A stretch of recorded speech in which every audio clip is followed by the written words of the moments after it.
जीवन का हर क्षण निर्णय का क्षण होता है। आज किए गए निर्णय भविष्य में सुख अथवा दुख निर्मित करते हैं, ना केवल अपने लिए, अपने परिवार के लिए।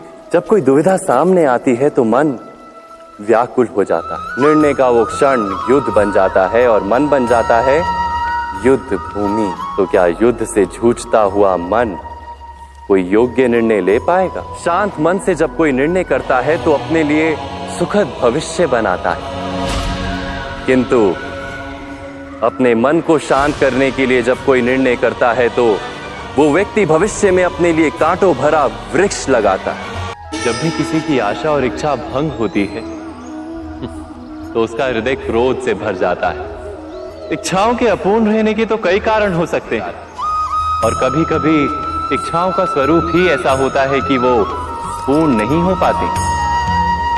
बिना परिस्थिति पर विचार किए किसी को अपराधी मान लेना न्याय नहीं, प्रतिशोध है। न्याय का आधार तो दया है, करुणा है, और प्रतिशोध का आधार क्रोध। हृदय में करुणा धारण किए बिना किसी के अपराध के विषय में विचार करना, किसी को दंड देना, क्या अपने आप में ही अन्याय नहीं?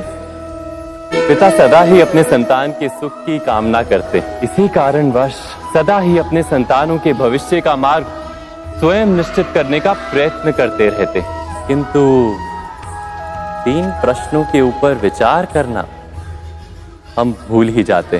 प्रथम प्रश्न, क्या समय के साथ प्रत्येक मार्ग बदल नहीं जाते? दूसरा प्रश्न, क्या प्रत्येक संतान अपने माता पिता की छवि होता है? तीसरा प्रश्न, क्या जीवन के संघर्ष और चुनौतियां लाभकारी नहीं होती?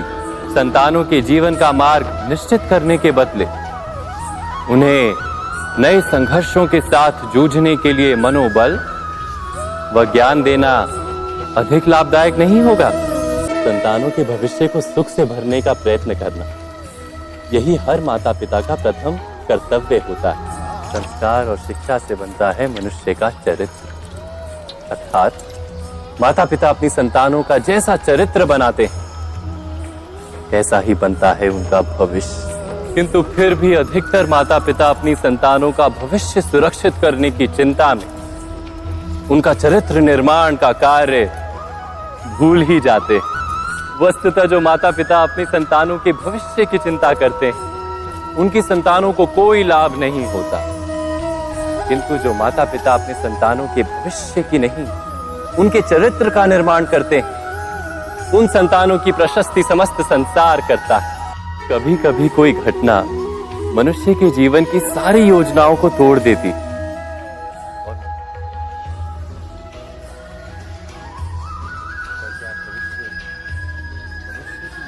के आधार पर निर्मित होते हैं।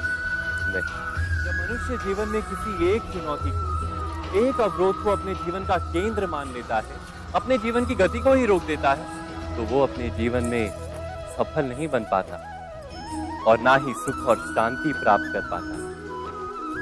अर्थात जीवन को अपने योग्य बनाने के बदले स्वयं अपने को जीवन के योग्य बनाना ही सफलता और सुख का एकमात्र मार्ग नहीं।